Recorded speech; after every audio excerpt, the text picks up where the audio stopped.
With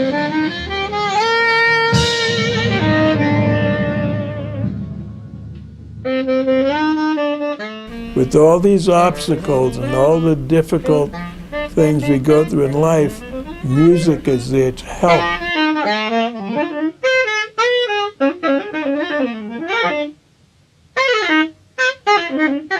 Well, I'm just getting rolling now. Don't make it the final question. Come on, let's go. Hi, I'm Brett Premack. Welcome to Sonny Speaks, an ongoing documentary series celebrating the 80th birthday of the saxophone colossus, Sonny Rollins.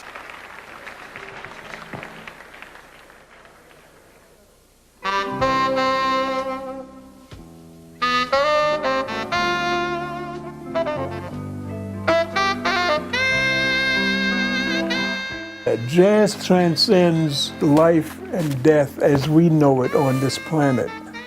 You see, jazz is something which is more universal, eternal.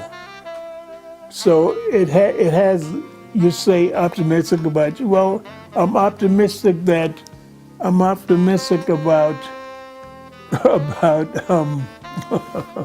this is funny, I'm optimistic about the soul, okay? I'm optimistic about that. So therefore, I'm optimistic about jazz.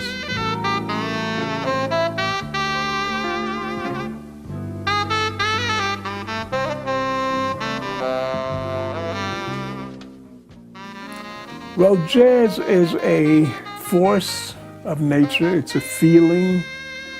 It's a sense of liberation, sense of communing with nature, with higher things. That's what it is for me. For some people, it's a sense of abandon. That's why you see some people listen to jazz, they want to dance. That's an element of it. But you know, people go to church and they also have a sense of abandon. And they dance and everything in church. So I am saying that because people that want to detract from jazz would say that, oh, it's abandoned. That means you're doing something evil. Okay, so not necessarily so. So I use the word abandon, a sense of abandon, in the sense that you could abandon yourself to the Lord when you're in a sanctified church or someplace. So it's that kind of abandon. It's an abandon of spirit. So that's part of it. It's a sense of hope that life can be better, that things can be better. It's a sense of happiness where things, wow, this is great. That's some of what jazz is.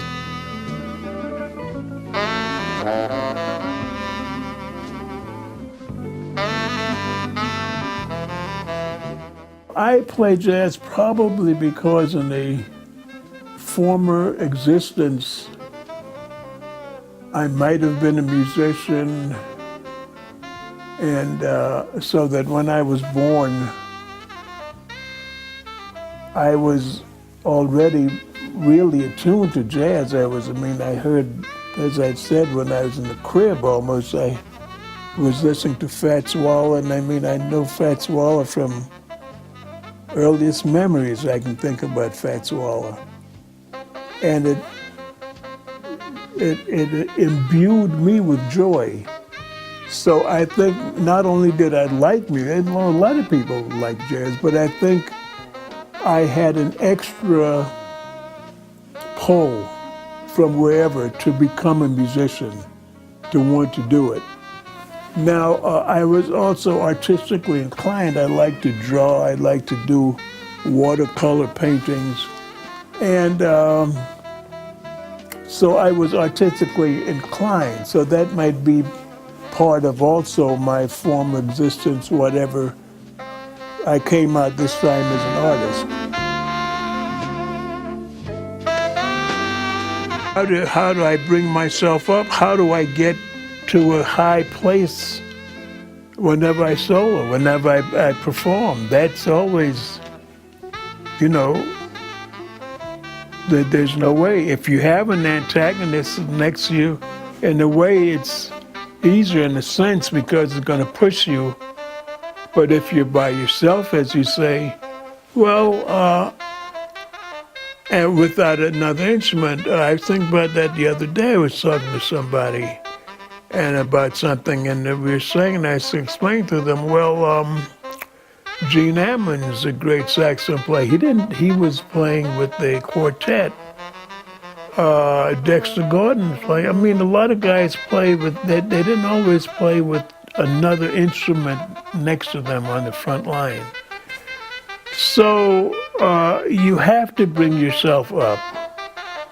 Now how, well, I don't know how. You just realize that you want to sound good. You don't want to sound bad. You want to try to elevate the music. And so you do what you can do.